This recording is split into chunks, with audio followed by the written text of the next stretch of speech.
So the first one that we're going to work through is, does Alex show functioning in ways that would be expected of his age when we think about this area, positive social relationships? Okay. And our next task is, let's think of some examples. Do we think that he's doing some things that are age expected with regards to positive social relationships and that interacting with peers, adults? At home, I think, yeah, he is. As you saw earlier in the week, he's a little slow to warm up to people, especially when he's just woken up from a nap. But today was the norm. Okay, I've seen you before, and you're okay. Mom thinks you're okay. So he was quick to share and try to get you involved, which I think, yeah, that I would guess that's appropriate for his age. And I think that's some of those that we identified here in the write-up as well. Right there? Is that good? There you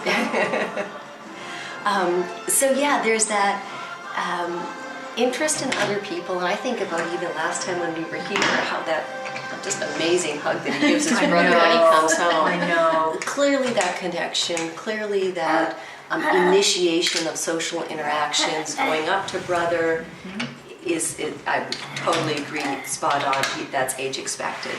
Yeah, and other children, showing that interest in other children. And then part of that, because we can't just look at that alone, there's also that communication piece that is kind of where he falls a little bit behind. So while there are some aspects of what it is that he's doing that are age expected with regards to those social relationships, there are some pieces as well, if we think about those buckets, that are a little bit younger. So we can think about, with regards to our decision tree, our first question, is he demonstrating some skills that would be age expected? I think we said yes, right? And we had some examples about how it is that he's interacting, but yet also, and it kind of brought us down to this next one, does he show that functioning that would be considered age expected across all or almost all settings? No. Okay. So then we fall down here, we say no, because of some of those earlier things that we've talked about. So then it's this question about, to what extent does he function in ways that are age expected across settings? Is it some of the time, or is it most of the time? So are there some age expected, or are there many age expected? As large as an impact as the communication has on social experiences, I think it's just too large of a part of it that to say that many would, that he would fall under many.